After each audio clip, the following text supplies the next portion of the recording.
चलिए स्टार्ट करते हैं। निम्नलिखित कथनों को ध्यानपूर्वक पढ़कर विचार कीजिए। पहला है छत्तीसगढ़ का प्राचीन वंश नल वंश है, तो ये आंसर क्या है? बिल्कुल सही है, छत्तीसगढ़ का प्राचीन वंश नल वंश है। दूसरा, नल वंश का वास्तविक संस्थापक भौदत्त बर्मन था। भौदत्त बर्मन एक प्रतापी राजा था। वास्तविक संस्थापक की अगर बात करें तो तीसरा है, नल वंश का वास्तविक संस्थापक वराहराज था, तो ये बिल्कुल सही आंसर है कि नल वंश का वास्तविक संस्थापक वराहराज था। व्यागराज व्यागराज जो है वो फाउंड किया था, बट इसके बाद में जो वराहराज आता है, वराहराज इसका क्या रहता है? रियल फाउंडर रहता है। तो यहाँ पे आंसर क्या हो जाएगा? पहला और तीसरा। तो पहला और तीसरा किसमें है? सी। सेकंड है, बस्तर में शासन करने वाले निम्नलिखित राजवंशों पर विचार कीजिए। तो बस्तर में कौन कौन से वंश शासन किए हैं? पहला कौन किए हैं? नल वंश। दूसरे उसके बाद में कौन आया है? छिंदक नाग। और छिंदक नाग वंश के बाद में कौन आया है? तो काकतीय वंश। तो यहाँ पर ये वाला जो है ये गलत हो जाएगा, क्योंकि राज ऋषि तुल्य कुल वंश जो है ये, इसका संबंध आरंग और आरंग के आसपास के क्षेत्रों से है।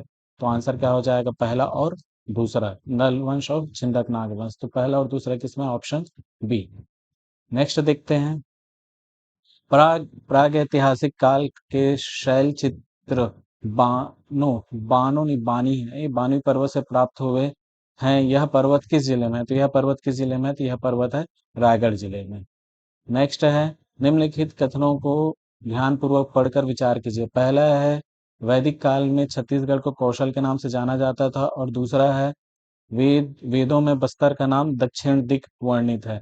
तो वैदिक काल में छत्तीसगढ़ को उतना ज्यादा कहीं पे जिक्र नहीं है, तो फिर ये तो काल से नाम से जाना नहीं जाएगा, तो ये आंसर क्या हो जाएगा? गलत हो जाएगा।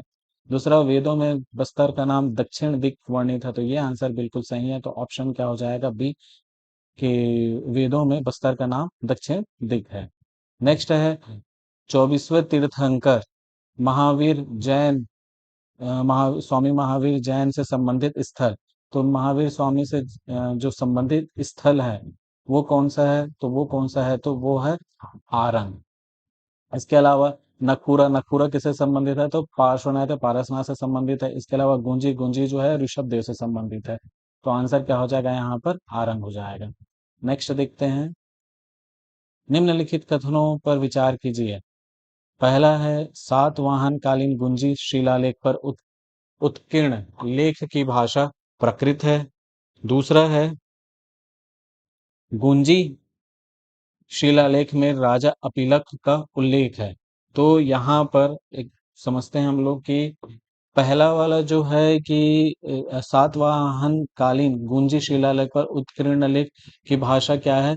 प्रकृत है। तो बिल्कुल इसकी भाषा क्या है? प्रकृत है। परंतु दूसरी बात करते हैं, गुंजी शिलालेख में राजा अपिलक का उल्लेख है, तो ये क्या हो जाएगा? गलत हो जाएगा। इसका तो किसका वहां पे है? तो राजा वरदश्री का है। और वरदश्री ने लगभग 1000 गाय दान दी थी। क्यों? क्योंकि उम्र बढ़ाने के लिए। तो ये वाला ऑप्शन क्या हो जाएगा? गलत हो जाएगा। तो आंसर क्या है? सिर्फ एक। तो आंसर क्या हो जाएगा? ए। नेक्स्ट है, निम्नलिखित कथनों पर विचार कीजिए। पहला है, मौर्यकालीन रूपमाशक सिक्का जांजगीर के ठठारी से प्राप्त हुआ। और दूसरा है, इस सिक्के की खोज डॉक्टर रामेंद्र मिश्र ने की। तो मौर्यकालीन रूपमाशक सिक्का जांजगीर के ठठारी से प्राप्त हुआ, ये तो बिल्कुल सही है। इसका एक कोड होता है बट्टा करके,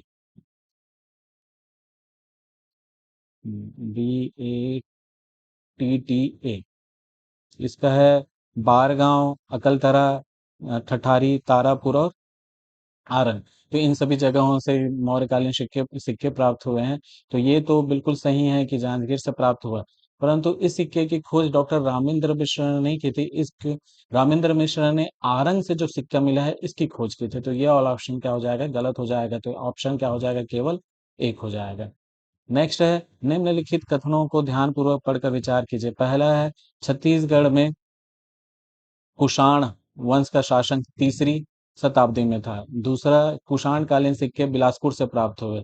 तो जो कुषाण कालीन जो समय जो था वो पहली से तीसरी शताब्दी तक के था। तो बिल्कुल, तो ये आंसर भी क्या हो जाएगा? सही हो जाएगा। हालांकि उसका पीक का जो समय था वो कौन सा था? तो दूसरी शताब्दी था। परंतु यहाँ पे पूछ रहा है कि छत्तीसगढ़ में कब था, तो छत्तीसगढ़ में तीसरी शताब्दी में था, तो बिल्कुल था।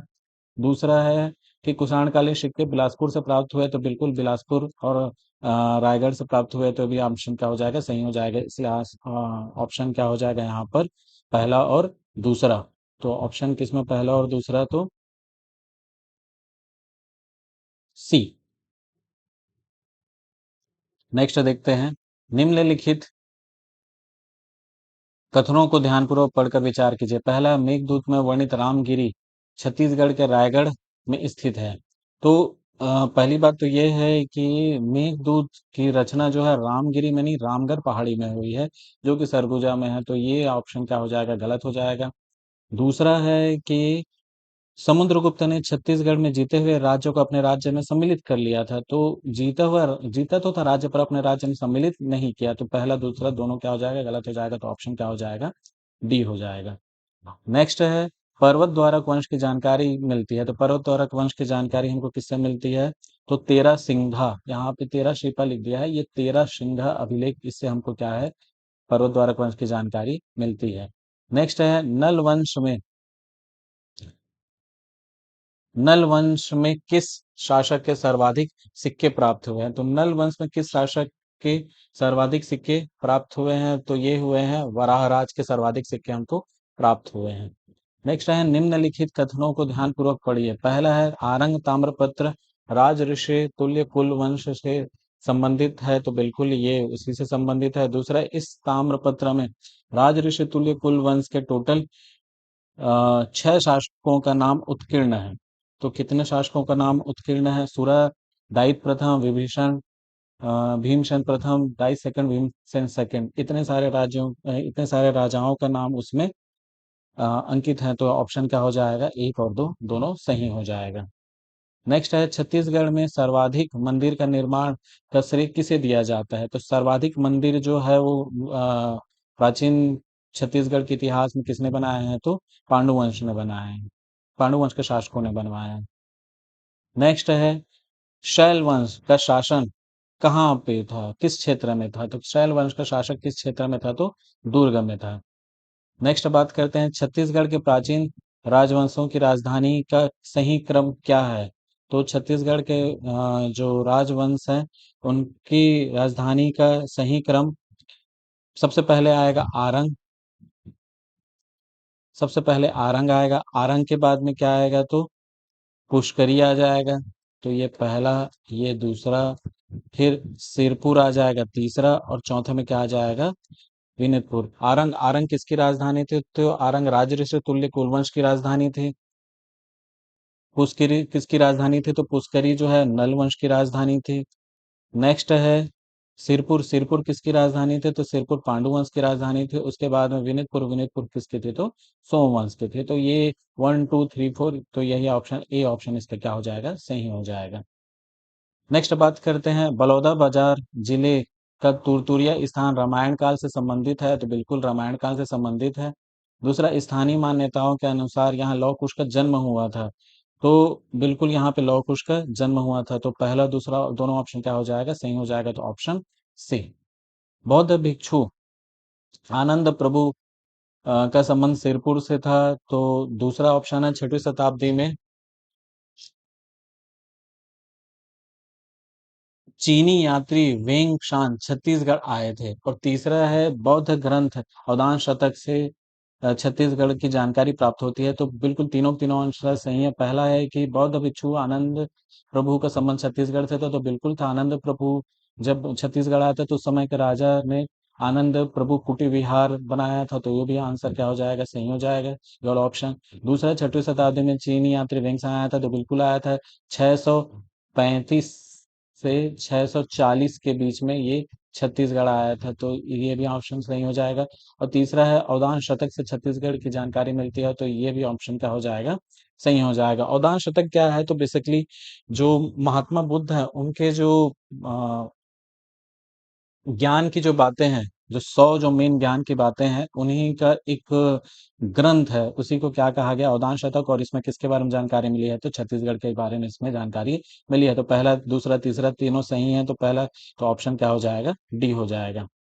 नेक्स्ट बात करते हैं, तारापुर ग्राम जहां से मौर्य कालीन सिक्के प्राप्त हुए हैं, वर्तमान में किस शहर से संबंधित है। तो किस शहर से संबंधित है? तारापुर कहाँ पे है? तो तारापुर बेसिकली कहाँ पर है? रायपुर में है। नेक्स्ट बात करते हैं, निम्नलिखित कथनों को ध्यानपूर्वक पढ़कर विचार कीजिए। पहला है सरबपुरी शासक वैष्णव धर्म के अनुयायी थे।